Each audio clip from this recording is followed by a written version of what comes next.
Hello guys, welcome to my YouTube channel Chemo Physics. I am Navdeep Roshan. आज हम एक नई शुरुआत करने जा रहे हैं जिसमें हम लोग इग्नू के बीएससी के कोर्सेज़ को डिटेल में पढ़ेंगे। आज के वीडियो में हम लोग बीपीएससीटी 135 का यूनिट नंबर 1 जिसमें हम लोगों को आइडियल एंड रियल गैसेस के बारे में पढ़ाई करनी है, उसका पहला लेक्चर देखने जा रहे हैं। तो आइए हम लोग पढ़ते हैं। तो आज का हम लोग का जो टॉपिक है वो क्या है, आइडियल एंड रियल गैसेस। तो सबसे फर्स्ट टर्म जो हमारा निकल के आ रहा है वो क्या है, आइडियल गैसेस। तो अगर आपको कोई आइडिया आ रहा है आइडियल गैसेस के बारे में तो आप रिकॉल करो जो आप लोग 11th या 12th में पढ़े होगे, ठीक है। तो सबसे पहला टॉपिक जो हमारा आ रहा है वो क्या है, हमारा आइडियल गैस। तो पहले सबसे पहले हम लोग ये जानते हैं कि आइडियल गैस होता क्या है, ठीक है।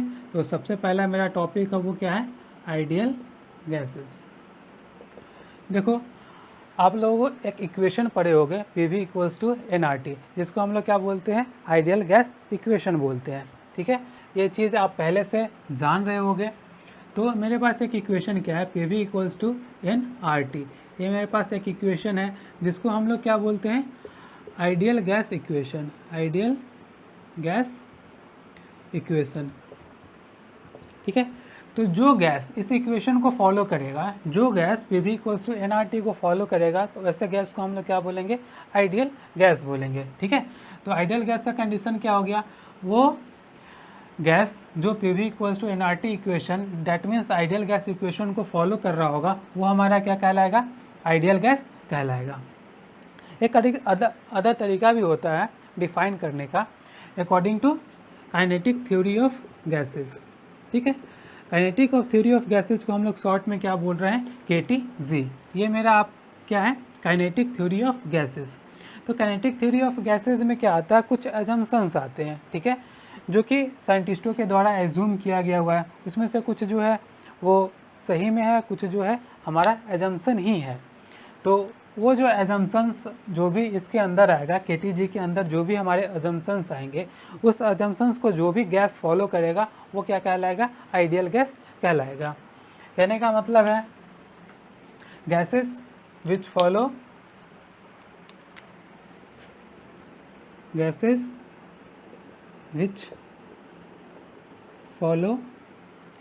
assumptions of KTG is said to be ideal gas.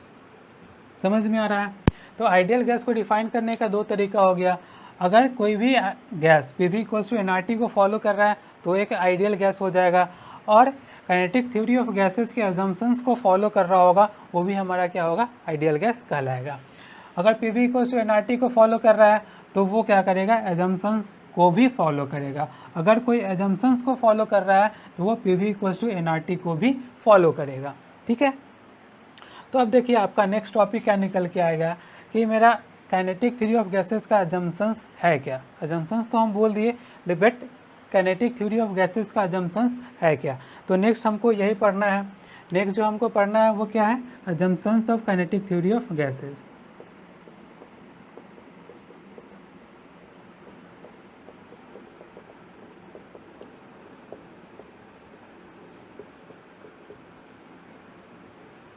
ठीक है। तो नेक्स्ट टॉपिक जो हमारा वो क्या है, assumptions of kinetic theory of gases. अगर इसमें आप पहला अजम्पशंस की बात करोगे, पहला एजम्पशन की बात करते हैं, तो पहला एजम्पशन क्या कहता है, gases are made of large number of similar molecules, ठीक है। Gases are made up of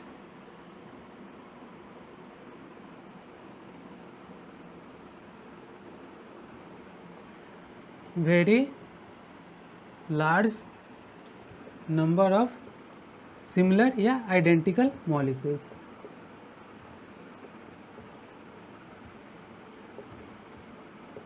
ठीक है। तो पहला एजम्पशन हमारा क्या है कि gases are made up of very large number of identical molecules. अगर एग्जाम्पल से इसको हम समझने की कोशिश करते हैं तो हम एग्जाम्पल के तौर पे क्या ले रहे हैं, तो एग्जाम्पल के तौर में हम ले क्या रहे हैं कि हम लोग क्या लिए, हाइड्रोजन गैस का 2 ग्राम लेते हैं, ठीक है। 2 ग्राम ऑफ हम हाइड्रोजन गैस लेते हैं, इसका मतलब क्या हो गया, 1 mole of 1 mole of H2 gas. हम लोगों ने क्या लिया, 1 mole, that means 2 gram of hydrogen gas लिया। तो जैसा कि हम जानते हैं 1 मोल में कितने नंबर ऑफ पार्टिकल्स होते हैं, Na के बराबर होते हैं। तो ये मेरा प्रोपोर्शनल किसके हो गया, Na मॉलिक्यूल्स ऑफ H2, जो कि कितने मॉलिक्यूल्स ऑफ H2 को कंटेन करेंगे, वो आपको करने कर लेंगे 0.6.022 इंटू 10⁻23 मॉलिक्यूल्स।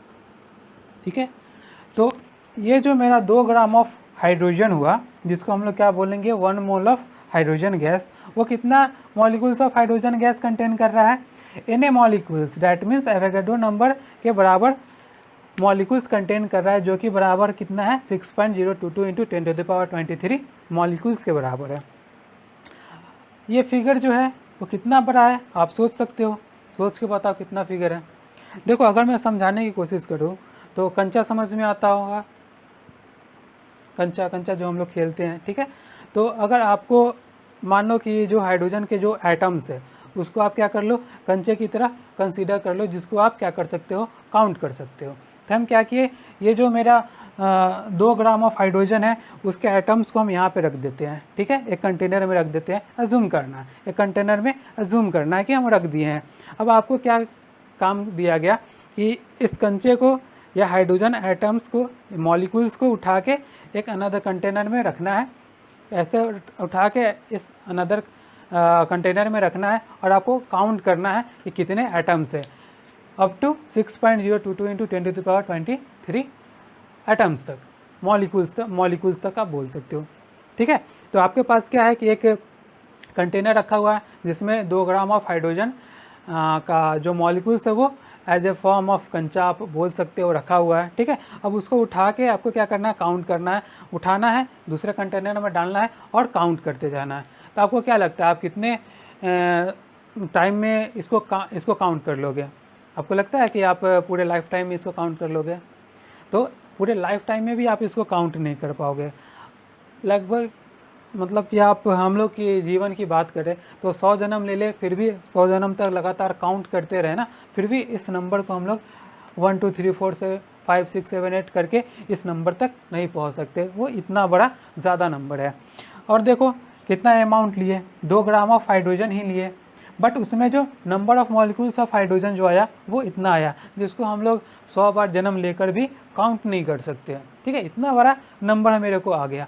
तो ये एजम्पशन तो हमारा ऐसे भी राइट ही है, बट एजम्पशन के तौर पे लिया गया था। वो क्या था, gases are made of very large number of identical molecules. वो हम यहाँ पे देख भी सकते हैं कि 2 ग्राम ऑफ हाइड्रोजन मॉलिक्यूल्स है, 2 ग्राम ऑफ हाइड्रोजन गैस जो है वो कितना कंटेन कर रहा है, 6.022 इंटू 10⁻23 मॉलिक्यूल्स को कंटेन कर रहा है, जो कि काफ़ी लार्ज नंबर है।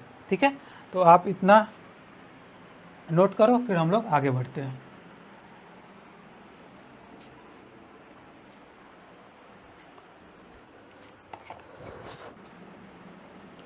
हमारा जो सेकेंड एजम्पशन है वो है the gas molecules are regarded as point mass। जो हमारे गैस के मॉलिक्यूल्स होंगे उसको हम लोग क्या कंसीडर करेंगे, पॉइंट मास की तरह कंसीडर करेंगे। देखिए ऐसा हम लोग करते क्यों हैं, जनरली देखो कि अगर मान लो मेरा गैस मॉलिक्यूल्स क्या होता है, नेकेड आई से तो दिखता भी नहीं है, बट हम कंसीडर करते हैं कि मेरा गैस मॉलिक्यूल्स कितना है, इस साइज़ का है, और दूसरा गैस मॉलिक्यूल्स किधर है, यहाँ पे है। ठीक है, अब देखो इस गैस मॉलिक्यूल्स का साइज अगर हम स्फीयर मानते हैं तो इसका कुछ एक डायमीटर है, इसको हम लोग क्या बोल दिए, D1 बोल देते हैं। ठीक है, ये दूसरा है, इसका भी डायमीटर जो है वो सेम ही है, आइडेंटिकल है तो सेम ही होगा, और इस दोनों के बीच का जो डिस्टेंस है उसको हम लोग क्या बोलते हैं, D2 बोलते हैं। ठीक है, तो आप यहाँ पे देख सकते हो ये जो मेरा D2 डिस्टेंस है वो बहुत ज़्यादा है D1 डिस्टेंस से। ठीक है, तो दो मॉलिक्यूल्स के बीच का जो डिस्टेंस है वो काफ़ी ज़्यादा है मॉलिक्यूलर स्फीयर के, जो हमारा मॉलिक्यूल है उसके डायमीटर से। तो हम लोग क्या कर सकते हैं इस ये जो मेरा डिस्टेंस है इसके रिस्पेक्ट में इस वाले डिस्टेंस को क्या कर सकते हैं, नेगलेक्ट कर सकते हैं। नेगलेक्ट कर सकते हैं तो हम लोग इसको क्या बोल देते हैं, एक पॉइंट यहाँ पे है, एक पॉइंट यहाँ पे है, ठीक है। एक गैस मॉलिक्यूल यहाँ पे है, एक गैस मॉलिक्यूल यहाँ पे है एज अ पॉइंट मास। तो हम इसको कैसे रिप्लेस कर दिए, एक पॉइंट मास से रिप्लेस कर दिए। और ये मेरा क्या है, एजम्पशंस है जो कि साइंटिस्टों के द्वारा माना गया है। तो हमारा सेकेंड एजम्पशन क्या है, काइनेटिक थ्योरी ऑफ गैसेस का, the gas molecules are regarded as point mass, ठीक है। क्यों, क्योंकि इसका जो दो मॉलिक्यूल्स का बीच का जो डिस्टेंस होता है वो काफ़ी ज़्यादा बड़ा होता है as compare to its size, ठीक है, या इट्स डायमीटर। तीसरा जो अजम्पशन है हमारा, the gas molecules are constantly in random motion.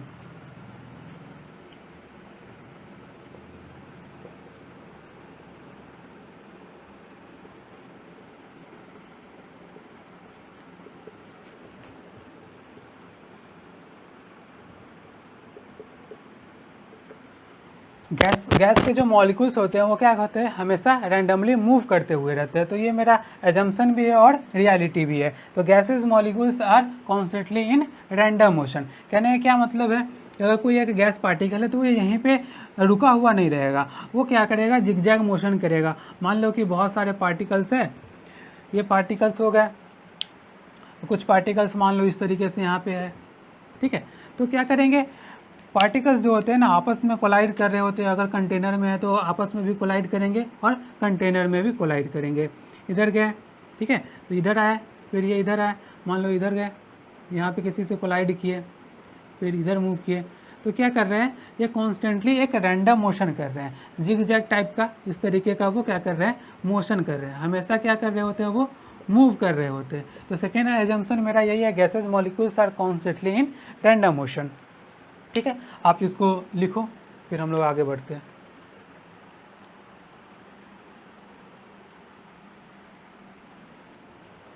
तो हमारा जो फोर्थ एजम्पशन है वो क्या है, अगर जैसे किसी भी कंटेनर में मान लो कि ये एक मेरा कंटेनर है, ठीक है, किसी भी तरीके का हो सकता है। तो अगर हम बोलते हैं कि ये मेरा एक क्या है, कंटेनर है, इसमें गैस मॉलिक्यूल्स रखा हुआ है। इस तरीके से क्या है, मेरा गैस मॉलिक्यूल्स, इसमें गैस भरा हुआ है, जो डॉट से हम उसके मॉलिक्यूल्स को शो करते हैं। तो अगर इस कंटेनर पे या इस ये जो मेरा गैस है, इस पे बाहर से कोई भी अगर फोर्स नहीं लग रहा होगा, if there is no external force on the container और on the gas, then gases molecules are uniformly distributed. तब क्या होता है कि गैसेस के मॉलिक्यूल्स जो होते हैं वो यूनिफॉर्मली डिस्ट्रीब्यूटेड होते हैं। इसको हम थोड़ा सा और सिंपल्स में समझने की कोशिश करते हैं, जैसे कि यहाँ पे बनाते हैं, इससे समझने में और ज़्यादा आसानी होगा। अब देखो,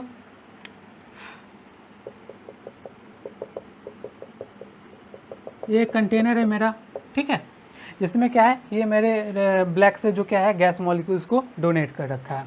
अब इस कंटेनर में क्या है कि इस कंटेनर का जो वॉल्यूम है उसको हम लोग क्या बोल रहे हैं, वी बोल रहे हैं। और इसमें नंबर ऑफ गैस पार्टिकल्स जो है वो कितने हैं, उसको हम लोग क्या बोले, एन बोले। अब देखो, ये जो मेरा एक सिंगल कंटेनर है उसके हम बहुत छोटे छोटे पार्ट में डिवाइड करते हैं। जैसे कि मान लो कि एक कंपार्टमेंट हम ये बना दिए, ठीक है, दूसरा कंपार्टमेंट क्या कर दिए, इसको बना दिए, और तीसरा कंपार्टमेंट मेरा जो बच गया। तो इसमें जो कंपार्टमेंट में इसका वॉल्यूम जो है वो V1 है, और इसमें जो नंबर ऑफ पार्टिकल्स है वो क्या है, N1 है। इसमें जो इसका जो वॉल्यूम है उसको हम लोग V2 मानते हैं, और इसमें जो नंबर ऑफ पार्टिकल्स है उसको क्या बोले हम लोग, N2 बोलते हैं। और ये जो मेरा इस कंपार्टमेंट बच गया, इसमें बोलते हैं इसका वॉल्यूम क्या है, V3 है, और इसमें नंबर ऑफ मॉलिक्यूल्स जो है या पार्टिकल्स जो है वो कितने हैं, N3 है। अब देखो, according to this law, according to this assumption, इस एजम्पशन के अकॉर्डिंग क्या बोल रहा है, अगर इस कंटेनर पे कोई भी एक्सटर्नल फोर्स नहीं लग रहा होगा तो क्या होगा, गैसेस क्या होंगे, यूनिफॉर्मली डिस्ट्रीब्यूटेड होंगे। अगर हम अदर लैंग्वेज में बोलने की कोशिश करें तो नंबर ऑफ पार्टिकल्स या number of particles per unit volume जो होगा वो क्या होगा, कांस्टेंट होगा। कहने का क्या मतलब है, अगर हम यूनिट वॉल्यूम में, यहाँ पे यूनिट वॉल्यूम में नंबर ऑफ पार्टिकल्स निकालें, यहाँ यूनिट वॉल्यूम में नंबर ऑफ पार्टिकल्स निकालें, यहाँ यूनिट वॉल्यूम में नंबर ऑफ पार्टिकल्स निकालें, सब जगह जो number of particles per unit volume जो होगा वो क्या होगा, कांस्टेंट होगा। कहने का मतलब है कि अगर हम पूरे कंपार्टमेंट को एज अ होल लेते हैं तो number of particles per unit volume क्या निकल के आएगा, n total number of particles upon total volume. तो टोटल वॉल्यूम क्या है, v। अगर हम इस कंपार्टमेंट की बात करते हैं तो इसमें जो आएगा वो कितना आ जाएगा, नंबर ऑफ पार्टिकल्स n1 और उसका वॉल्यूम कितना हो गया, v1। और ये किसके बराबर हो जाएगा, number of particles in compartment 2 upon volume of compartment 2, number of particles in compartment 3 upon volume of compartment 3।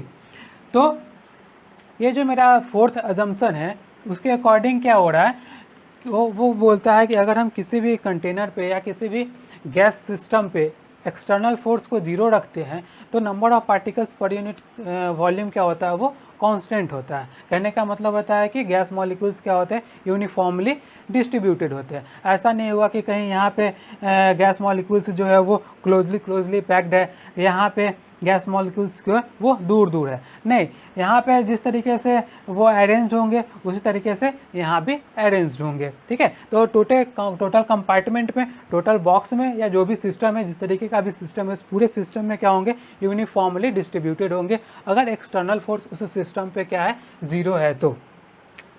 तो मेरा जो एजम्पशन है वो क्या है, इफ़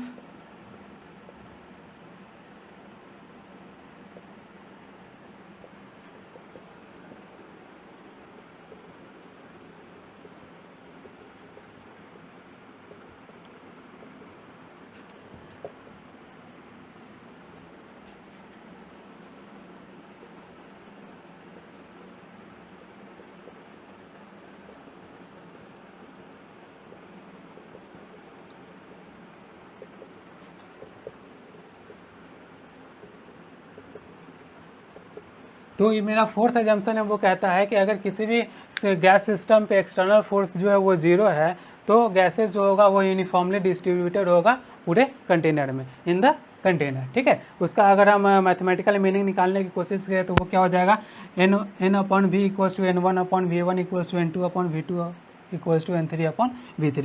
यहाँ से हम इस चीज़ को बहुत ही अच्छा से समझ सकते हैं। ठीक है, हमारा फिफ्थ जो एजम्पशन है, फिफ्थ एजम्पशन कहता है कि जो पार्टिकल्स जो होते हैं वो क्या होते हैं, कंटिन्यूसली एक दूसरे से कोलाइड कर रहे होते हैं। अगर कंटेनर में है तो कंटेनर के साथ भी कोलाइड कर रहे होते हैं। तो वो जो कोलिजन होता है वो क्या होता है, इलास्टिक होता है। ठीक है, वो जो कोलिजन होता है वो क्या हो रहा है, इलास्टिक होता है।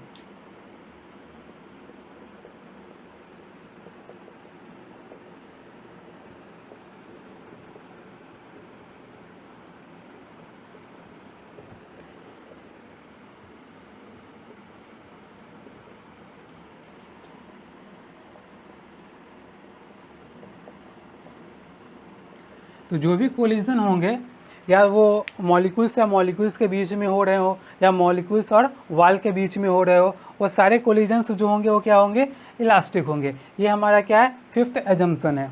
ठीक है, देखिए अगर हम सिक्स्थ एजम्पशन की बात करें तो सिक्स्थ एजम्पशन क्या कहता है, जो गैस मॉलिक्यूल्स होते हैं उनके बीच में कोई भी फोर्स ऑफ इंट्रैक्शन नहीं होता जब एक्सेप्ट जब वो कोलाइड कर रहे हों तब। जब कोलिजन होगा तब भी उसमें हम फोर्स को कंसीडर करेंगे, उसके अलावा कोई भी फोर्स को हम लोग कंसीडर नहीं करेंगे। ठीक है,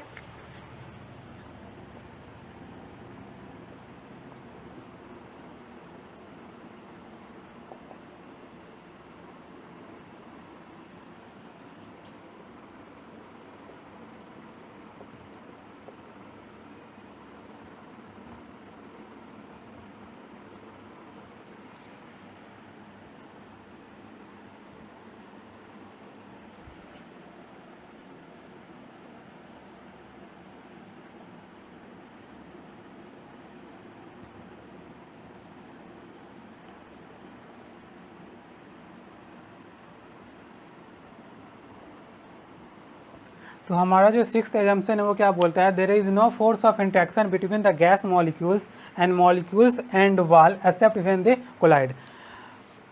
कोलिजन को आप छोड़ दो तो गैस मॉलिक्यूल्स के बीच में कोई भी फोर्स ऑफ इंटरेक्शन नहीं होता है, या गैस मॉलिक्यूल्स और वाल के बीच में भी कोई भी फोर्स ऑफ इंटरेक्शन नहीं होता है, एक्सेप्ट व्हेन दे कोलाइड। कहने का मतलब है जब वो कोलिजन करेंगे तभी फोर्स, दोनों के बीच में फोर्स लगेगा, अदरवाइज मॉलिक्यूल्स के बीच में कोई भी फोर्सेस नहीं लगेंगे। ये हमारे सिक्स जो एजम्पशन है उसके अकॉर्डिंग ये चीज़ है आपको। चलो आप इसको नोट करो, फिर हम लोग आगे बढ़ते हैं।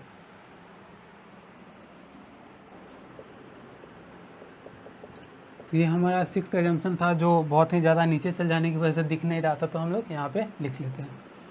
जो हमारा सेवेंथ एजम्पशन है, सेवेंथ एजम्पशन क्या कहता है कि जो दो कोलिजन के बीच में जो पार्टिकल्स ट्रेवलिंग करेगा, जो डिस्टेंस कवर करेगा या जो पाथ वो मूव करेगा, वो पाथ जो होगा वो क्या होगा, स्ट्रेट लाइन होगा। ठीक है, बिटवीन टू सक्सेसिव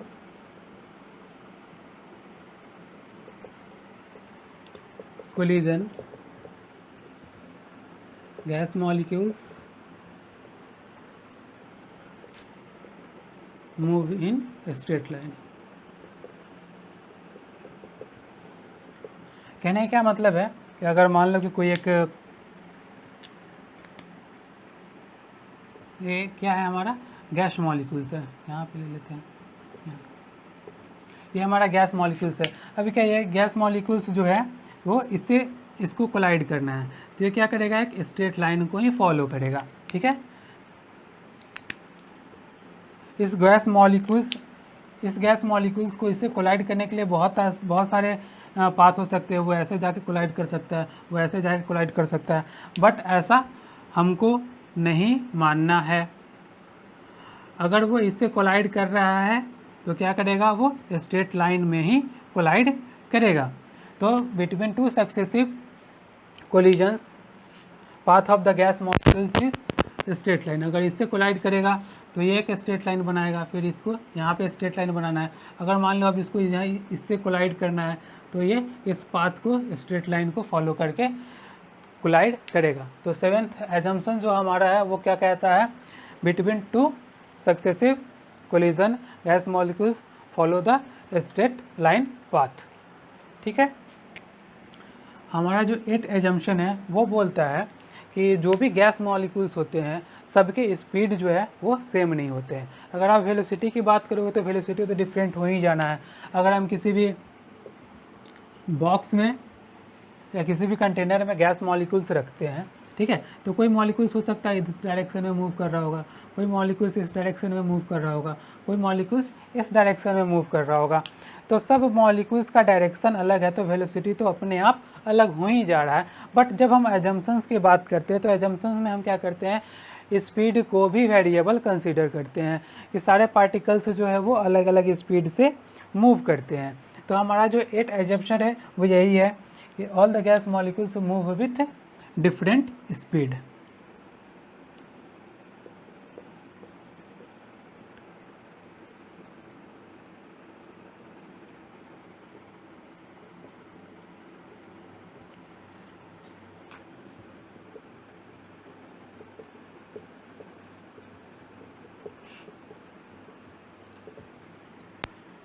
तो ये हमारा 8 काइनेटिक थ्योरी ऑफ गैसेस के लिए अजम्पशंस हो गया। तो ये हमारा जो लेक्चर था इसमें हम बहुत ही बेसिक्स चीज़ें को जाने हैं about in the chapter ideal and real gases. तो ये हमारा बेसिक्स था जिसमें हम लोगों ने दो चीज़ सीखा। वो क्या था, आइडियल गैस के बारे में सीखा। एक चीज़ सीखा कि अगर हम इसको थोड़ा समराइज करने की कोशिश करें तो हम लोगों ने क्या सीखा, अगर आइडियल गैस है तो पहले क्या होगा, PV इक्वल्स टू nRT को फॉलो करता है तो वो आइडियल गैस है। दूसरा हम लोग KTG की हेल्प से सीखा कि KTG के हेल्प में जो भी अजम्पशंस है